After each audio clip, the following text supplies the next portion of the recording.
Sa isinagawang investigasyon kahapon ng Senado sa nangyaring pamamaril sa loob ng Ateneo de Zamboanga University na nangyari noong August 18, lumalabas sa investigasyon na dumaan umano ang shooter na estudyante sa isang ramp na nakatalaga para sa mga persons with disability.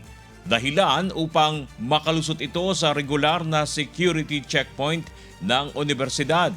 Ayon sa pamunuan ng ADZU, mayroon silang 25 security guards sa paaralan na regular na nagche-check sa dinadaanan ng mga estudyante.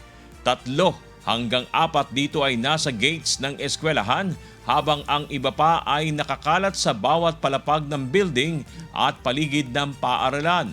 Ngunit aminado ang ADZU na wala ni isa sa mga security guard ang nakaposte sa nasabing rampa kung saan dumaan ang menor de edad na suspect.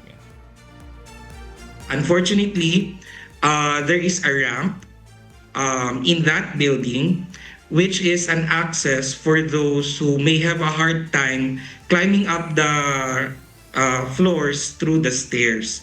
So sa mga ating mga estudyante na may kapansanan at sa mga nagdadala ng mabibigat na mga gamit.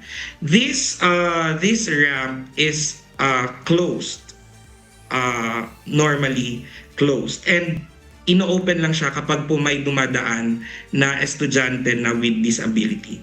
And at that time, the ramp was open because a student will pass through. And unfortunately, ito po yung ginawang access point para po makalusot po doon po sa security na meron in the building itself. Kinwestiyon sa Senado ang tila kawalan ng maayos na security protocol ng universidad, bagay na sinang-ayunan din ng Zamboanga Chief of Police.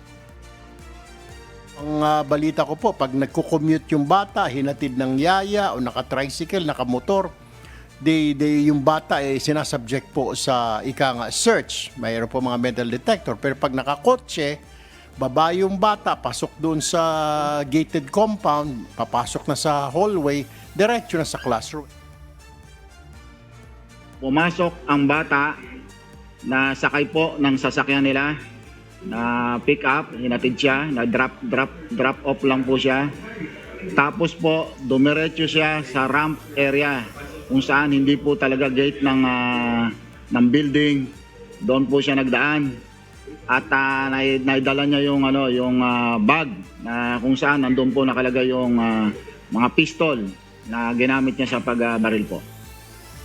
Sa ngayon patuloy pa ang sariling investigasyon ng Ateneo de Zamboanga University kung paanong nakalusot sa inspeksyon at nakadaan ng shooter sa pagpasok ng junior high school building na may dalang baril.